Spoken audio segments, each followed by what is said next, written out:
Aloha, everyone, and welcome to another episode of Warrior Women in the World of Entrepreneurship.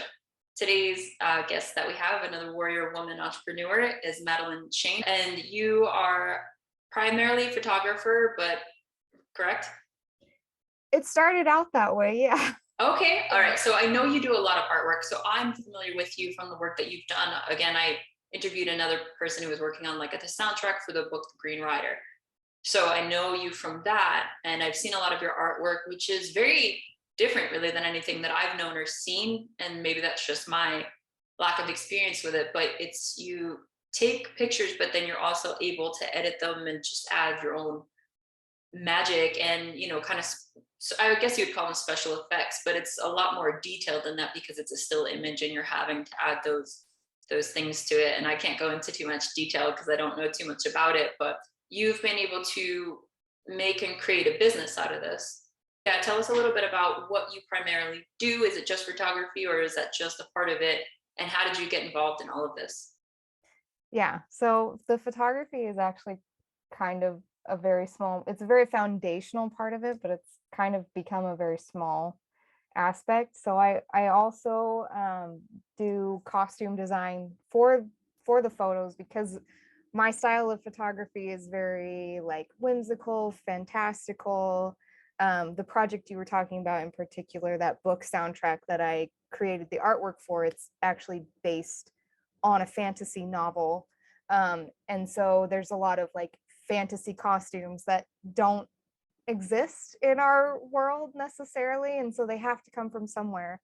And so I kind of from like the very beginning of like thinking up the set, the costume, all the way through to like the end post processing, kind of really making the world come alive.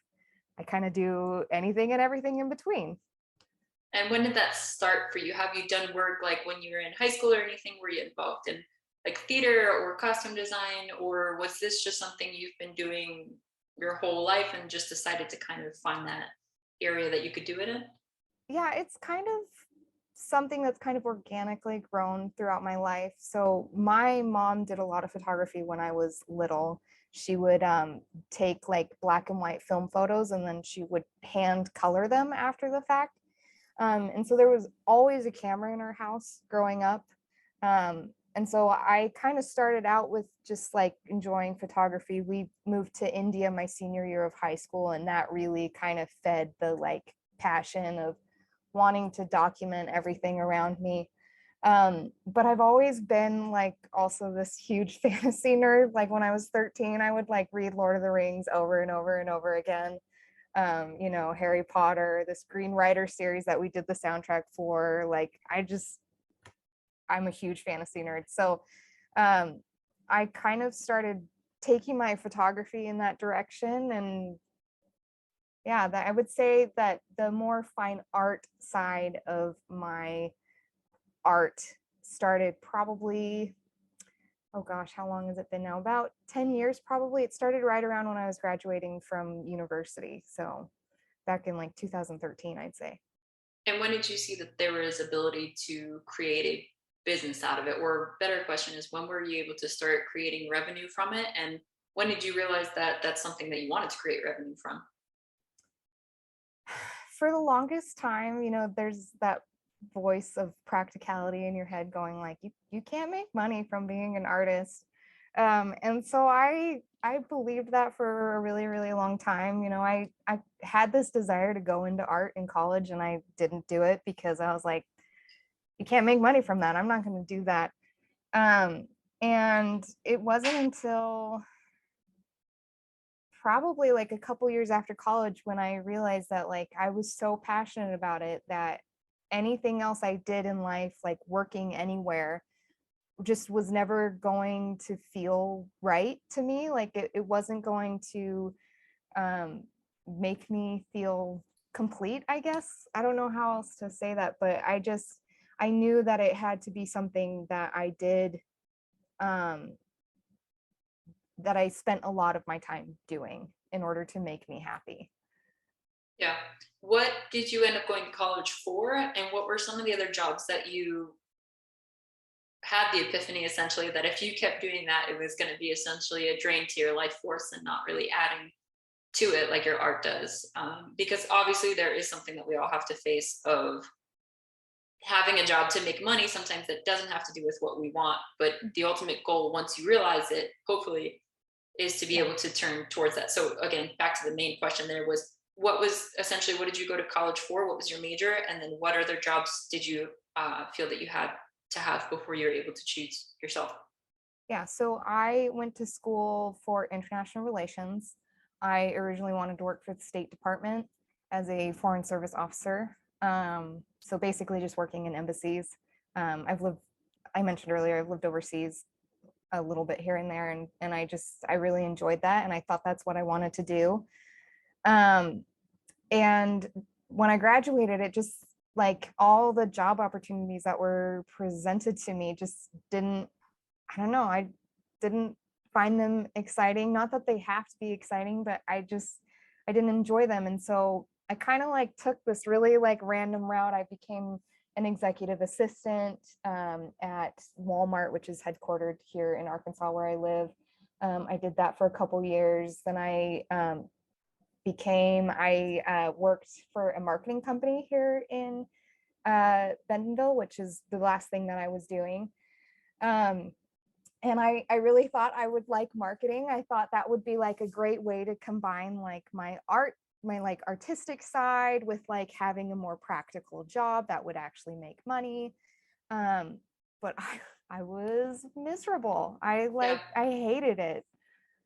So but I don't know if that's you want to okay. get Yeah. into get the exit from that, but or maybe we'll get into that later. But yeah, that's kind of So yeah, this honestly, this podcast is because we've all been through that. I'm sure maybe sometimes you'll find somebody who had an easier transition, but honestly, most of the time, this is what it honestly is. Like we've had these moments of having to kind of feel this way, and unfortunately, maybe a lot of people feel this, but just kind of dredge on like this is what it is. But for us that wanted to take those steps, and us that felt that potential and knew that we could do it. And the only thing stopping us, honestly, was us. And we knew that that was the barrier. Like, it's important to talk about how you exited that, because that's the time when you chose what you wanted to do. And it's a scary moment. It's a scary moment when you have something that's giving and bringing you money. That is very important in the world, to get money to be able to afford the things that you want to do. But unfortunately, if you're spending all your time and energy working for someone else and doing something else that again is just seemingly like just draining your life force, you're not going to have time or energy to do the things that you want to do in the end anyway. So, I think that's important to talk about. And that's why I'm doing this podcast too, because it's to show people the realities of it all. It's not just to show the magical side at the end, it's to show that journey, just like we have seen in the Green Rider. Yeah, I'm a nerd too, guys. We all know this. But it is to see that journey of starting from somewhere and going through all of these trials and seemingly things that you don't think you're going to get out of. And the support system it takes sometimes to get out of that, actually, most times, and how you were able to do it with yourself as your support system as well. So yes, so you said you were been for working for the marketing in Walmart. And when was the moment that you realized that you're like, this is not what I need to be doing? yeah. So um it was about like last summer, I would say, so about a year ago. And the individual I was working for, she herself is a lovely person, but we have very different management styles, and we have very different just ideas of how to do our job well and to help our customers. And um, we just got to a point where I was so unhappy that I realized that I needed to just take a leap of faith. And I say a leap of faith, but I'm also very fortunate in this regard that we're a dual income household. For a long time, I was not. I was single. I was doing my own thing, and I had the day job. And yeah, and I myself am a huge proponent of like having a day job so that you can like pay for the basic necessities, because it can be draining, but what's even more draining is like trying to make something you're passionate about pay for things that it's not ready to yet, and then it can lead to burnout.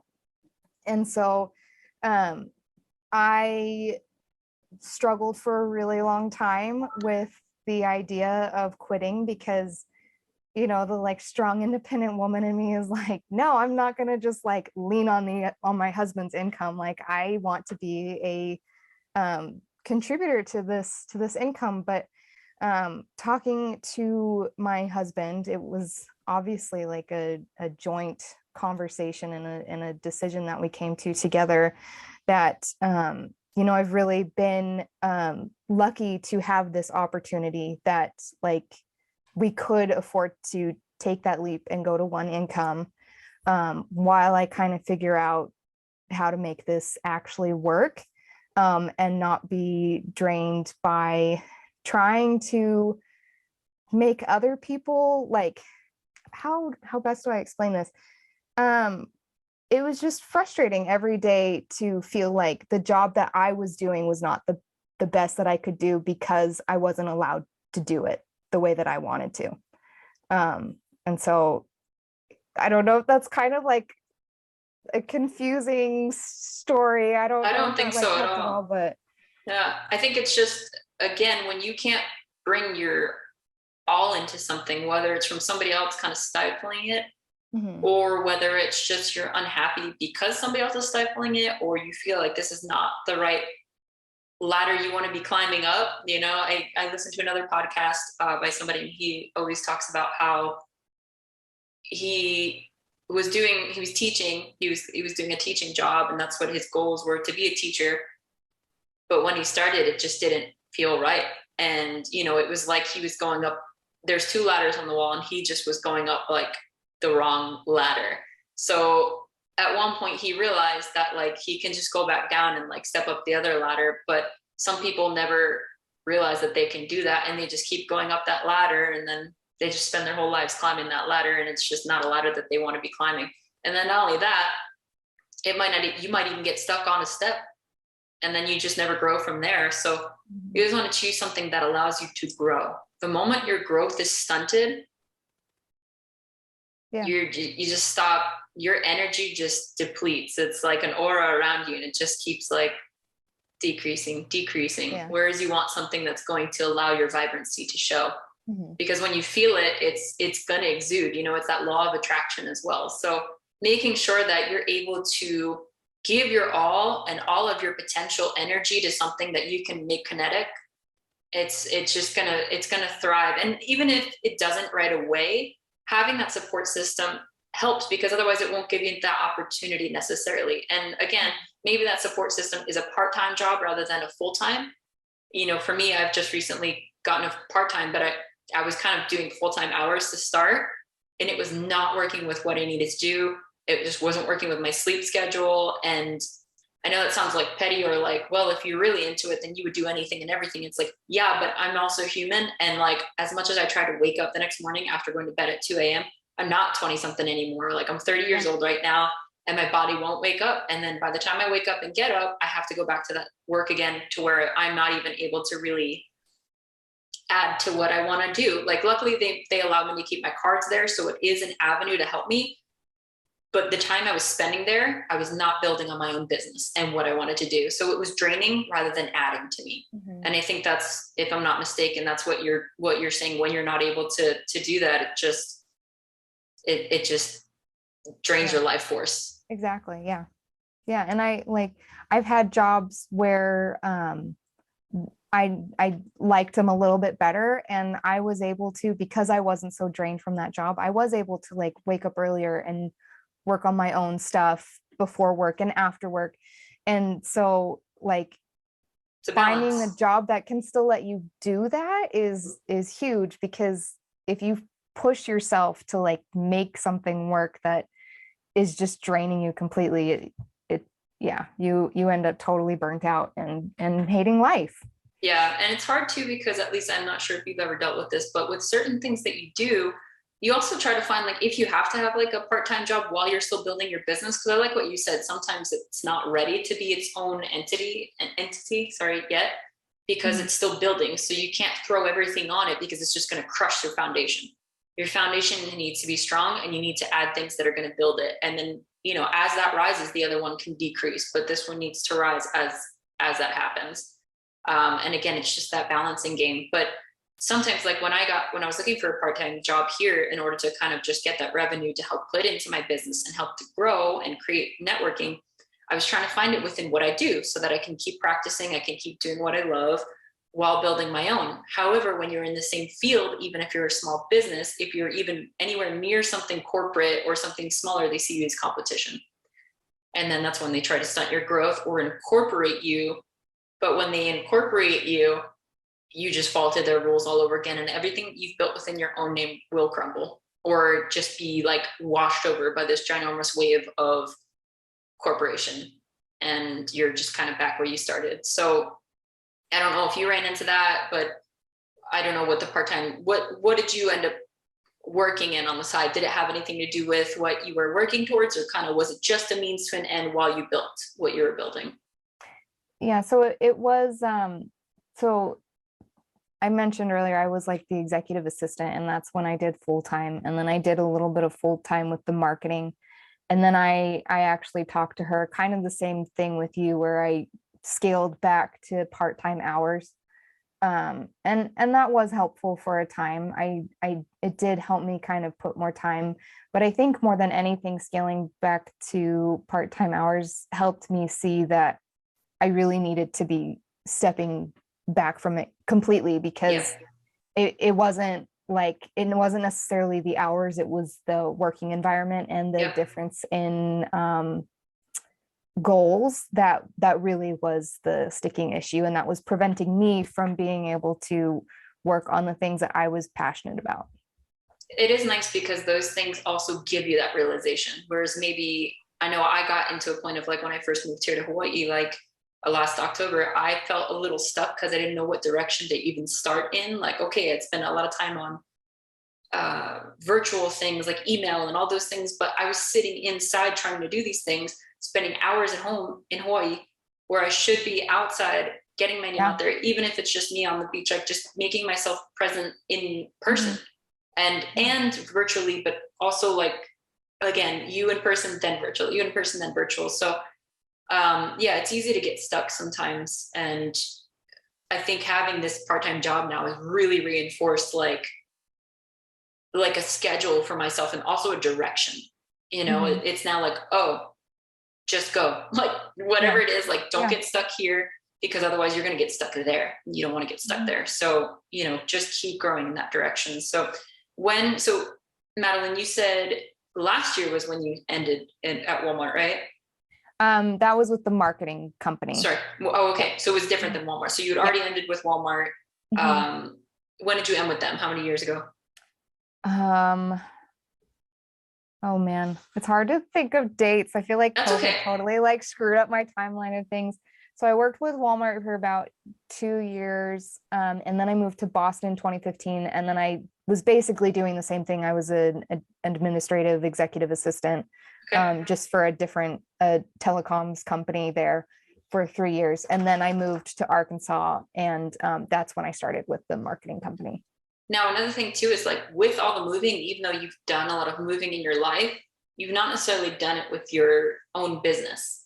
And Mhm. having those connections is a hard thing to gain when you keep moving all the time. Although I think a lot of your presence is online. Is that true for you? Yeah, and I think that kind of had to be like the necessity of moving around, is that, when I first was getting into photography, I was doing like regular family portraits and stuff, and I'd start building up a clientele, and then Mhm. I'd move, Yep. and then I'd start building up a clientele, and then I'd move. Um, and so I think really figuring out that what I really wanted to do was like creating my own art with it allowed me to kind of not be so dependent on like my physical location, and also like relying and building relationships with people online has helped I mean, it introduced me to Christina and we ended up doing that project together. But it's introduced me to a lot of people that I've done collaborations with. I've, gotten to use their products in my art. And so I think moving around so much like forced me to be flexible for what my business needed in order to let it succeed despite things not necessarily being consistent all the time. Sure. Now, how were you able to find these connections, and how were they able to find you? Was it primarily through your website? Was it primarily through, I think you said Stitcher? Where did that all start? How did you figure out? Well, you were in marketing yourself, so I think that's a huge leg up, Yeah. for sure. So how did you start with that? How did you know where to market yourself? Yeah. Social media. I mean, I know everyone like loves to hate social media because the algorithm and all that stuff, but it really can be a huge tool to help you build those relationships. I will say that I think it also goes hand in hand with having the good foundations of having like a good website and, a newsletter and all that stuff so that you're reaching out. And I think the relationship starts on social media, but it develops further when you have multiple points of contact with these people through like your email newsletter and on your website. And, I started doing streaming. So I've worked with people that I kind of met through my streaming experience. So yeah. So obviously with your marketing background, it helped you a lot. How did you know? I'm not sure. You're like with the algorithms and stuff. And I'm like, I don't even know the algorithm. I don't know anything about it, which I'm sure would be helpful. But can you go into a little bit more about how you knew about what to use? Like, how do you not get overwhelmed? Like, what's step one for you in marketing? Like, okay, you need connections right now. What do you go on first? Is it Facebook? Is it Instagram? Like, obviously it's going to change with the times too. Like, how do you start and how do you avoid getting overwhelmed? That's a hard one. And I think the thing that I have really been learning over the last year is really listening to yourself and not like what everyone says you have to be doing. So, there's a lot of people out there who are like, you need to be posting X amount of times per platform, like 1 to 3 times on Instagram, 5 to 7 times on TikTok. And it's just like if you are forcing yourself to fit into a mold that was designed for other people, then you are going to reach burnout so quickly. Yeah. And I feel like it is better to show up consistently, whether that's once a day, once a week, once a month, whatever it needs to be for you, but showing up consistently rather than forcing yourself to get in all this content and then after 2 weeks you burn out and then you don't post anything for 6 months. That was also me for a while. Yeah. Because So, not everything has to be perfect, right? Necessarily either. Like you're saying, just show up. Don't make it like crap that you're posting, but it could literally just be you talking to the people about like, hey, so I'm working on, you're not going to get any of this content today, but you'll get this from me. And, I hope to post that in the next week, and just keeping a specific one day at least to start. So it's just starting is important. And I think that's, again, not everything has to be perfect. I'm a perfectionist, and that's something that I had to learn because I would spend hours on one like tiny video that I edited and was trying to put all this text to, whereas I could just have edited the videos, put them on like the swipe, and just written it all in the description. Yeah. I actually did like a little rant on TikTok a couple weeks ago about like why you're not posting. Is it like really because like you're trying to come up with the perfect content and you have something that's good enough, but you don't think it's perfect? Because if that's the reason why you're not posting it, then you should just post it, because someone else might find something in like the way of a phrase that you said that you maybe didn't like. Someone else that might be like the exact thing that they needed to hear. Yeah, that's definitely a great point, and I think something that a lot of us need to hear and understand. We're human, and people like to see authenticity, because especially on Instagram and all of these things, it's just not.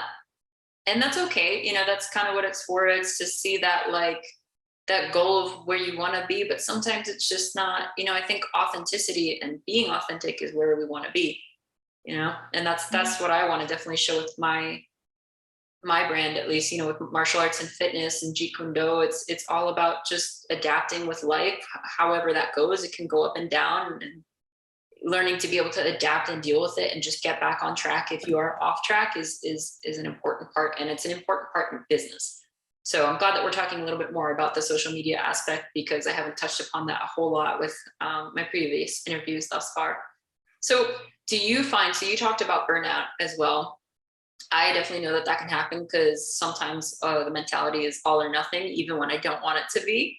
Mm-hmm. And just like you said, just post it essentially. And even if we're not talking about social media, just something towards it, so how, if you don't mind us asking, how did you get to burnout, and how did you figure out how to get out of it? I've been to burnout a couple times, admittedly, which I should probably have taught me a lesson like first time I hit burnout, but you don't. You keep thinking like, oh, if I just keep working, like I'll get it done. But this last year, I think I really hit like one of my lowest levels of burnout. Sorry, my dogs are It's okay. dinner time. But last year I hit one of my probably lowest levels of burnout. I was dealing, I don't know if it was like some sort of seasonal depression combined with like anxiety or depression. Like it was bad, and I never felt like doing anything. And I think a lot of it had to do with, Christina and I, who you interviewed previously, we were working on this book soundtrack, and we had told everyone we will have it done by December of 2021. We will have everything finished, shipped to you. You'll have it in your hands by Christmas. And, September, October came around, and we were kind of falling short of those goals. And we were worried, because we're like, we got to get this done, because we told everyone we would have it done this time. And so like I was spending like all day, every day in my studio up here, which is very, very dark, and just trying to like crank out all this artwork, and it forcing yourself to create things when you really should be like taking breaks and going and getting inspiration and interacting with other people. It's just going to make you resent and dig yourself deeper and deeper into burnout. So it was kind of at that point where I was like, all right, this is not sustainable. And if I really want this to be, because I had also kind of a few months prior just quit my marketing job. And so this was kind of like my test run of like, can this be a job that I really actually enjoy doing full time?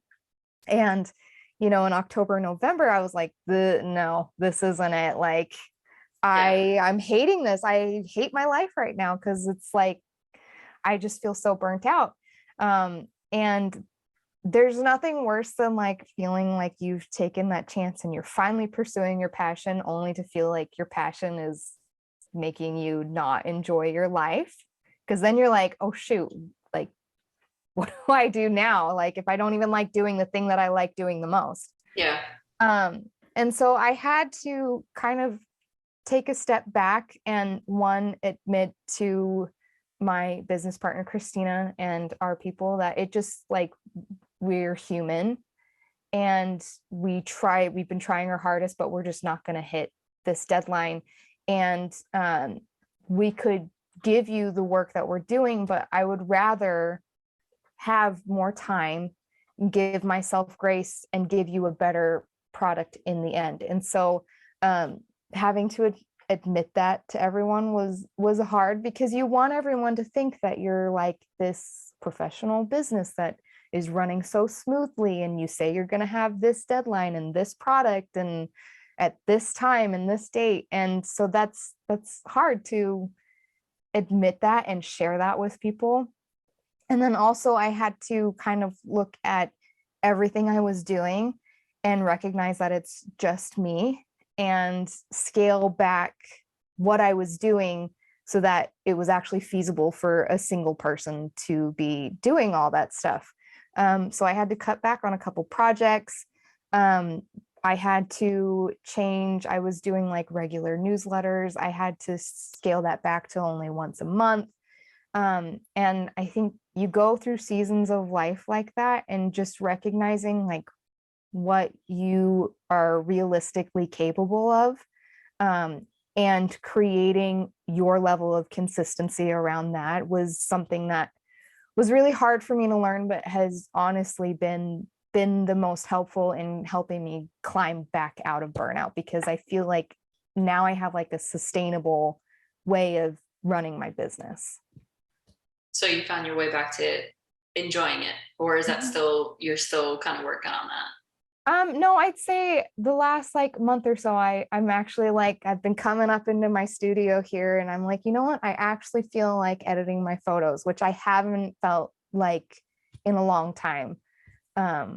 So Yeah. that, yeah, I'd say I'm back to enjoying it. I will say though that like sometimes we take on projects that will stress us out. Like this book soundtrack project that I was working on was very stressful. And if we do, because it's a book series, if we end up doing the next series or the next book in the series, I will probably still take it on because I'm crazy like that. But I think going into it next time, I think it's good to recognize that sometimes we do have those like crazy times in our business. Like it's not always gonna be sunshine and roses, and things are gonna go smoothly, and we'll have the ability to be like, you know what, I don't feel like editing today. I'll work on a costume design. Like sometimes we just have to get the work done. But allowing ourselves, whether it's like a break when we finished it, or allowing ourselves to kind of step back from other projects, just kind of listening to what we need and knowing that sometimes we do have to work harder, but you know, compensating for that in other ways is important as well. Yeah, that's very important to mention for sure. It is that balance, and it's that juggling act. And you're right though. Sometimes you just got to put your nose to the grind and just do it. And there's going to be parts of it that you do not enjoy doing. Even in martial arts, there's a lot of parts that you don't want to necessarily do. And then it's interesting because you get used to it in a way where the uncomfortable becomes comfortable, and you learn how to manage it in a sense of making it not only joyful, but learning from it and really being able to like, oh, okay, I didn't see that this was possible before within this, because it just seemed very overwhelming before. And now all of a sudden I can see through it. I can see through the fog that once was like just this big wall.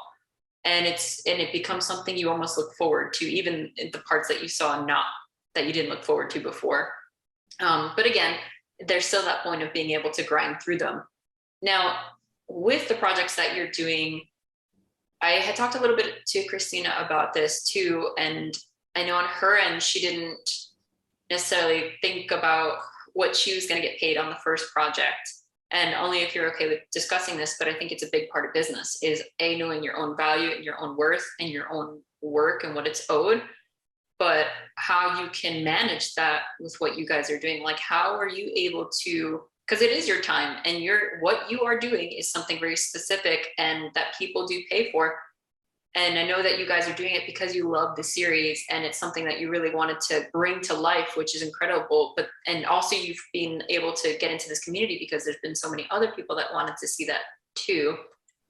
So with knowing that, were you able to pay yourself how you should be paid for the first one? And if not for the first one, how can you make sure that you are compensated and you feel good about the time you're putting into it within this next project? And also there's a lot, but answer that first. I'll get to the next one. Okay. Yeah. So we've done, this is our second book now that we've done. So the second project. And yeah, the first one, I think I made like, I'm fine talking about money. I think I made like $3,000 for like, that included like the cost of making all the costumes, in addition to like my time doing the shoot and editing, which editing is like takes so long. So long. Yeah, so it was like basically $3,000 for like a year's worth of full-time work. So obviously like Say that again. basically like $3,000 for like a year's worth of work. A year, 12 Yeah. months of work, Yeah. So $3,000. That's definitely a labor of love, number one. yeah. But yeah, Yeah. continue. It is at first, but then going forward, if there's enough demand, then you're like, okay, Yeah. can't do this again. So the second project, we still didn't make what we wanted to, but we did both scale back our time commitment and increased the amount of money that we actually got paid. So on the second project, again, did we necessarily get paid what we should have for the time that we put into it? Probably not. But it's a learning experience, and I think Christina and I with each project are beginning to understand, first of all, how long it takes us to actually do these things. So I think that's a huge part of organizing your business, is like really actually understanding what your time commitment is. Mhm. And because if you know that, then you can price yourself accordingly. And I think I've lost my train of thought, but yeah. How were you able to scale that time? Because a lot of times it's hard to, you just go, you just sit down, you do the work. You're not necessarily putting on the clock, especially if you're able to devote all of your time. It's like, you're not sitting there like marking a timer, like, okay, or maybe you are, maybe that's the better thing to do. But for me, it's so funny because I know I'm busy all day. I was just talking with somebody about this. I know I'm busy all day, but if somebody were to ask me at the end of the day, what did you do today? I'm like, I know I did something. I just don't know. Like, it's so many things that I just kept going and just trying to complete one thing after the other. And I didn't put in the actual time frame in which I did it, which is a smart thing to do, because then your priorities will change and you'll be able to put the things that need to be done first and the things that don't need to be done right away kind of towards the last. So how were you able to do that? Did you do that? I think we're starting to do that. Okay. And I think me personally also, like apart from this project, I'm starting to kind of figure that out. So like with this project in particular, we realized that our time was vastly undervalued with the first project. And a lot of that time was spent on like the products that we were sending out to everybody. Yeah. So we kind of figured out a way to scale that better. So one was like making a lot of things more like experiences that we would maybe be doing anyway. So for example, like with the first project, I was making blogs and vlogs and all this stuff of like behind the scenes, like creating all the artwork, and for Christina creating all the music, and we just like let anybody and everybody access that. And so we thought, well, maybe the second time we make that actually like a paid thing that people can pledge to. So you only get access to that behind the scenes stuff if you have paid. So it was something that we were already doing, but we figured out a way to make that actually like part of the rewards. And we kind of scaled back on, we didn't do as many like physical products. Like I know Christina spent a lot of time sourcing all these different cool things. And I know everyone loved doing that, but at the same time, I think this goes to like the not being a perfectionist. Yeah. In that, like, yes, maybe people would have loved to have like special green writer scented candles, but they also love the behind the scenes, and the end result is them getting the soundtrack. And so focusing on that and what gets the needle closer to that and us staying still sane was the most important goal. So I think that helped us give us the perspective of like, maybe people would really like this, but is it absolutely necessary? Is it going to be worth that extra cost? Probably not. So two things there. How did you feel when you guys had to shift or decided to shift to charge that to be like a special membership? Because tons of other companies do that. We know if we want something, we'd have to pay for that. But I know as an entrepreneur, for some reason, whenever we have to do it, especially after giving it free the first time, you almost, at least to me, I almost feel bad then changing it to charge, because it's like, well, I offered them this free the first time and now they're going to expect it like that. Did you guys feel that way, or were you like, hell no, like, we're going to charge this time, like this, we're putting in too much work? And if that's true, great, because you definitely deserve that. I think I would have, had I not had, because I mentioned like I'm kind of learning this in my own business as well, like apart from this whole project that I did, Christina. So I've had a Patreon for a couple years now. And I What's a think that is Patreon? really, Patreon is like a online subscription where people can pledge to you and they get like certain things in exchange for that pledge. And so like, obviously if people are paying you for something, you want to give them something that is exclusive, Right. as like justification for them paying for it. And so I had a couple years practice at this point of like sharing, like still sharing some of the behind the scenes stuff on like my open platforms like Instagram and Facebook. So people feel like they're still getting what they used to, but then taking the majority of that and putting it behind these gated paid platforms. So one of the things that I think helped me kind of justify it was, for example, like if I'm making a gown, I would maybe on Instagram, I would share like, this is where I got to today. But then on Patreon, I'd be like, these are all the things that I did today in order to get to that point. And here's like the detailed behind the scenes. So recognizing that there's a way that you can still give people the content that they want on those open platforms, but maybe like kind of scaling that back just a little bit so that there's still stuff that people need to pay for, but you're not like, because you want people to be able to come and find you on Instagram and Facebook, and you want to kind of like tease them of like, this is the stuff I do, and isn't this so interesting?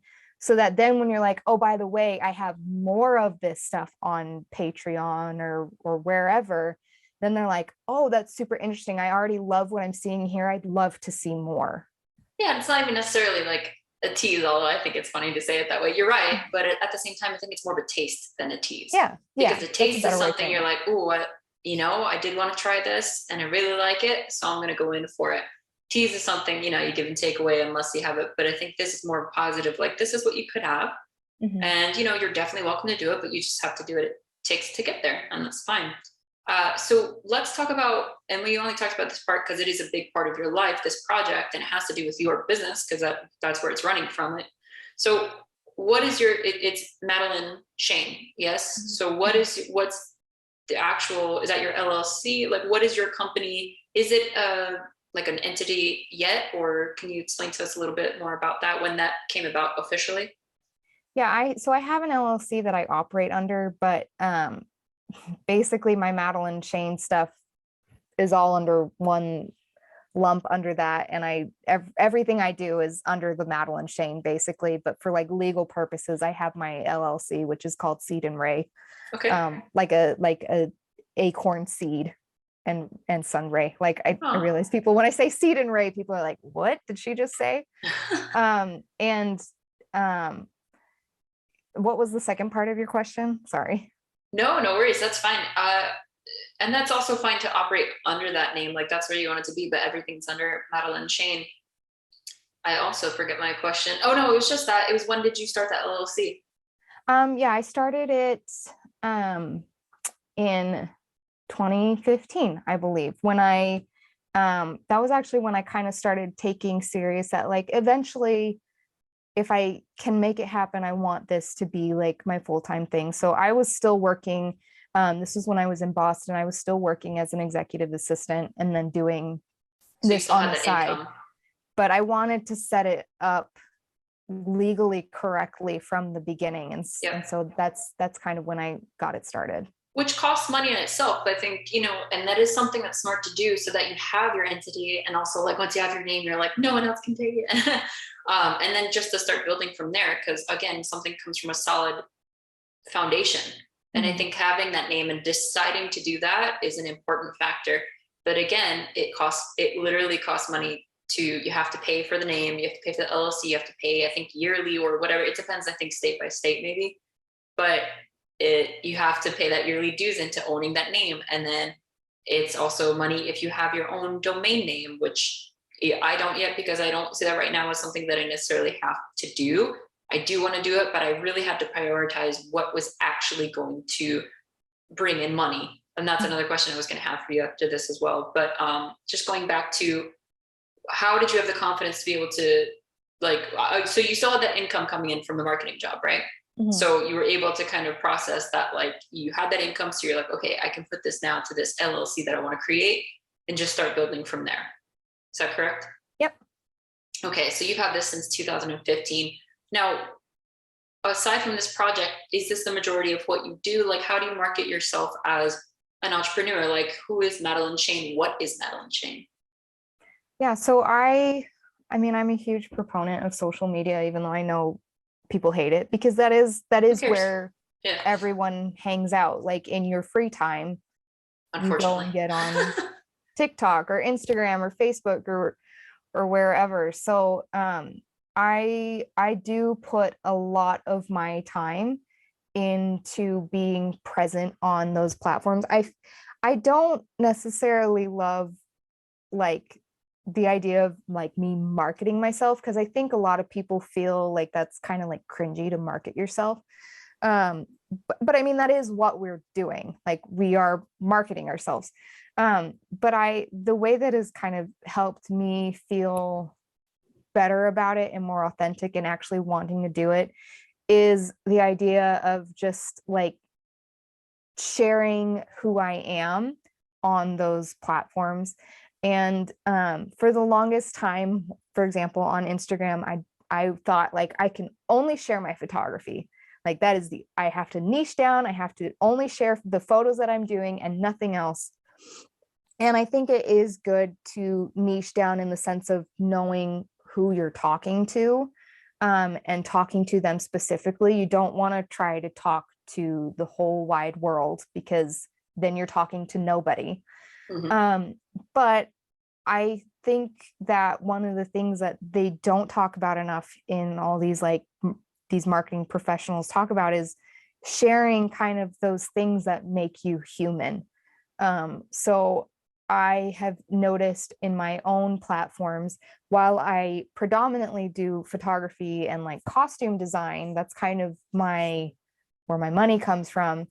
I also like to share photos of the flowers in my garden, and like on my Patreon, I share recipes because people want to feel like they're connected with you, and they can do that through your art, but they also can feel even more connected if they feel like they have things in common with you outside of that art as well.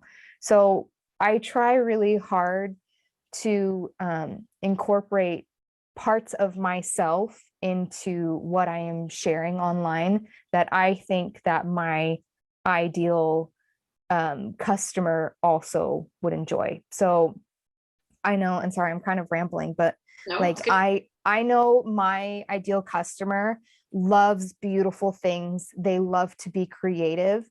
And so that really, when I'm thinking of that, I know that all the stuff that I do really kind of they connect with, because they also love to recognize beauty in their garden and in the art that they hang in their homes. And they also like to be creative in the kitchen and try experimenting with a lot of what I do is like experimenting with new techniques. And so I really like to talk about that stuff because the people that I'm talking to also like to do those things. Right. It's knowing your audience. And I think it's interesting because when you were in marketing, and even still today, they rely heavily on taking away imperfections within people. And maybe it's trying to change these days, but again, all the airbrushing and all that stuff, and airbrushing isn't bad necessarily, but where they're airbrushing and what they're trying to take away from people, like, isn't always great, because that's what kind of creates those negative images about our imperfections. Whereas from what you see, and I can't speak for you, but from the art that you have, it is our imperfections that make us beautiful, and not necessarily like visible stuff, but even, you talked about seasonal depression, there are moments where you could have like a darker photo that just represents all of your feelings that are in that. And it is the old saying, like, beauty is within the eye of the beholder. Mm-hmm. So the audience that you're talking to are the ones who are going to get you and understand like the beauty that you see within the gardens and all those different things. And it kind of goes back to as well when I used to work for Sifu Dane Anderson and Simo Joshua live in Anderson and Anderson's Martial Arts Academy back in New York City. And I was the front desk manager there for a long time, as well as an instructor later on. And I was able to grow there a lot. But I remember when they wanted me to, it's a business, so you do want more sales, whether that's through private training or just getting more members. I had a hard time because I did not have experience within that side of things. And I was trying to learn it, and then it was kind of like, okay, too hard of a sell or too less of a sell. But at the same time, I think I remember Sifu saying something to me, and it was just like, he's like, you don't have to sell it. You just have to tell people why it's important for them. You do it, you believe in it. Why would they not? So it's just getting them to be able to see why it's important for them, not faking it, because again, we believe in what we do, and I am a product of what I do. So once I realized that, I was like, oh shit, like all I have to do is tell people why it's amazing and how it can help them with what they do. And it's not selling them on it. It's just telling them about it. It's telling them why it's going to help them. And it's just honest. And that's, I think, where it's going to come in. And again, like you said, it's that authenticity of it. And once that clicked in my brain, I was just like, oh man, yep.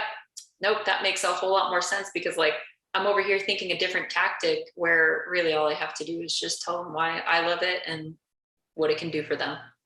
Yeah. So. I love that distinction that you make between selling someone on something and telling someone about something, because like I've seen that in my own stuff. I've been more mindful of telling people what my Patreon is, what my products are.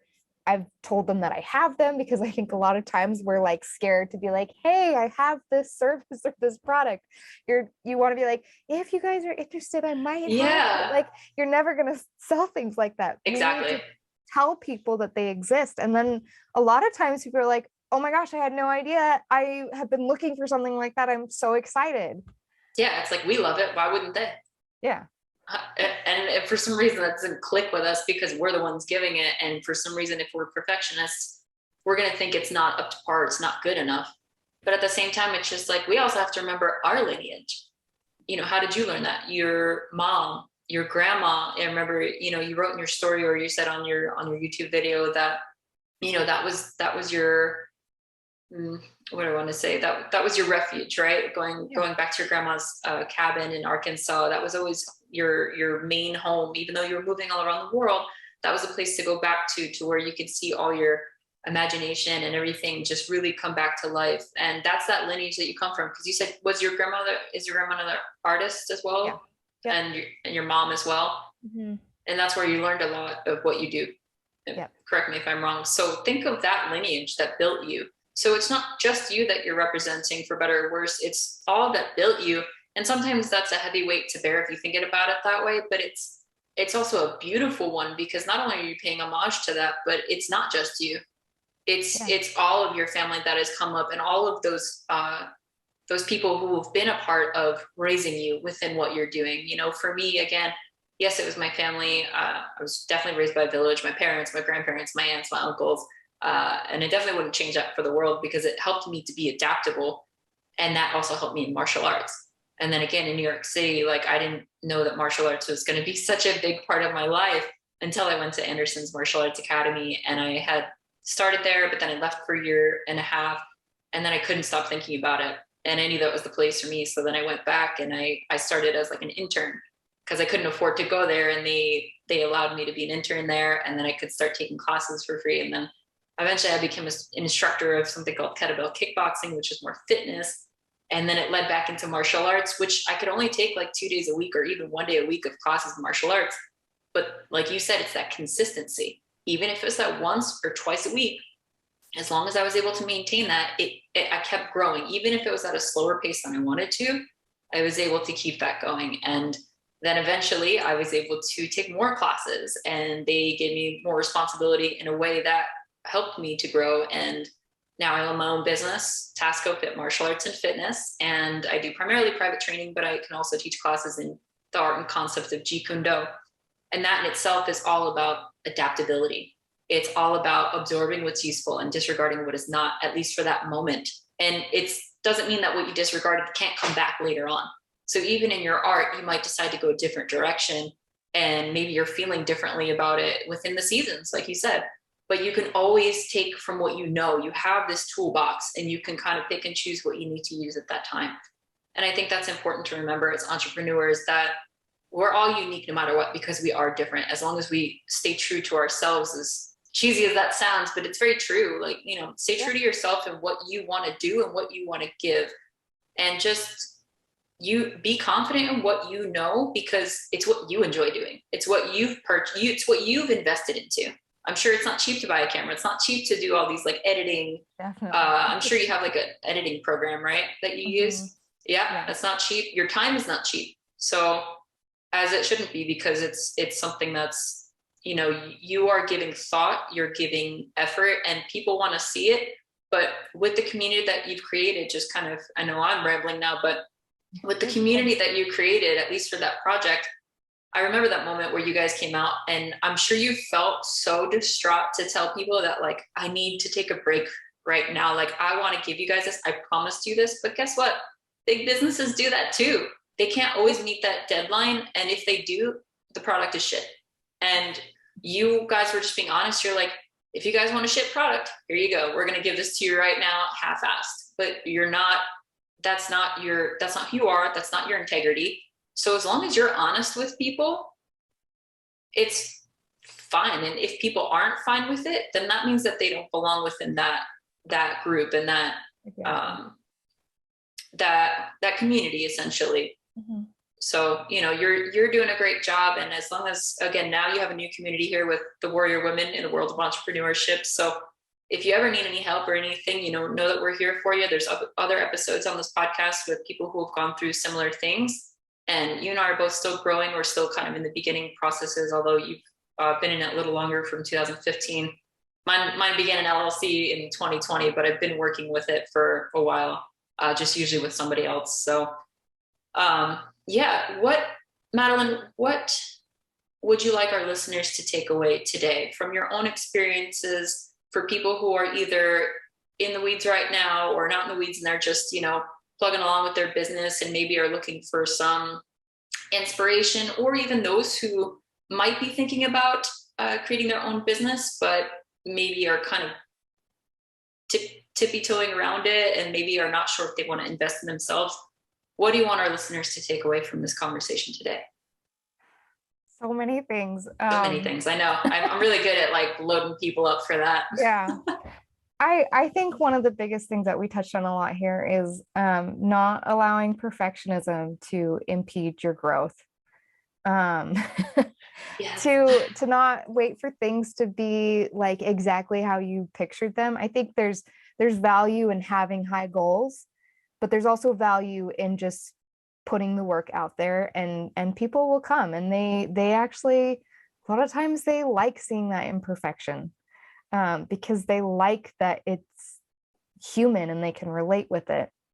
And then I think the other thing is just recognizing that there are seasons to life, and that sometimes we are capable of doing all the things and, doing the 9-to-5 hustle on top of the side hustle. And sometimes we need to take a break, and just listening. I feel like it sounds so like kind of cheesy to be like, listen to your heart. But I really like learned this last year. And I think talking to you've been learning the same thing, that you're not going to get anywhere if you're forcing yourself to do things that you just are too exhausted to be doing. And you will always like the result better if you allow yourself the time to breathe and come back to it when you're ready for it. Yeah, well said. And also the work that gives back energy to you, because there is work that takes away energy and does not give anything back to you, and it's just draining. Mm-hmm. But there's other work that we love to do, like me teaching martial arts to people and fitness, and and you with sharing your art and being able to do it, not to a level of wearing you down, but again, with balance, right? Yeah, you could devote 8 hours to it or whatever, but not 24 necessarily, but it is about that balance. And I think, yes, it's about listening to your heart, but more so just about your body in general, Yeah. right? Your body works together, your brain, your heart, everything. It's just about understanding how you need to operate. And yes, sometimes you need to put your nose down and just to the grind, but also if something is not working for you, find what it is that's not working and adapt it. That is literally the art and concept of Jeet Kune Do. If it is not working, however it may be, whatever you may be in, change it so that it can work for you, so that it becomes and evolves something that you want to see within your life and the legacy that you want to live and lead. Yeah, I couldn't agree more. Awesome. So, Madeline, can you tell us and our listeners where we can find you, what we can contact you for? Why would we contact Miss Madeline Shayne? You can contact me if you want to just learn how to live a more creative, beautiful life and how to incorporate that into your life. And then you asked where I am. Sure, websites, yep, Instagram, all that good stuff. So I'm just Madeline Shayne basically everywhere, and that's SHAYNE. I know there's a couple of different spellings of that. So, Facebook.com/Madeline Shayne. The only caveat is that Instagram, someone took my username, so it's Madeline.Shayne. Okay. But everywhere else, it's just one word, Madeline Shayne. So it's easy. I'm going to put these in the description as well. And Madeline, can you spell that out for us, please? MADELINE. Got it. Awesome. Do you do courses with art? Is that what you're primarily, what is your clientele? Sorry, I just want to be a little more specific on that. No, you're good. So I mostly sell prints, and then also I have a shop on my website. I'm kind of getting into more of incorporating my art onto like products like journals and doing candles that are scented to go with the art. It's kind of like an online boutique. And then on my like Patreon type stuff, I share just recipes, stuff from my daily life, things that I'm kind of learning.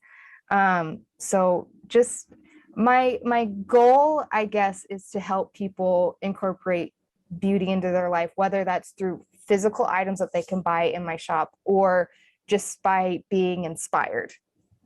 Hopefully that's a little bit more clear. Yeah. No, I just want the listeners to know, like, they're like, okay, do I go to her for like custom stuff, or do I just go onto the page because it's something beautiful that I might like, that I see that, like, so I just want them to be clear so that hopefully we can get you some more people to visit your site and to understand what you're about. And, I hope that this project goes well for you. Yes, I'm a big fan of the book series, but also, I'm a big fan of the people who are putting in the work for it, because we're all just, again, we're all a community. We all want the same goals. We all see it, but you guys are putting in a whole lot more work than the rest of us. So even if people have paid into it, which they have, I'm sure that they're going to be understanding, as long as you stay connected and stay communicative. I think that's a big thing within business. And when you're not, and when you let fear take over, which I have had that happen, you tend to stay more quiet. And then that's when the problems erupt.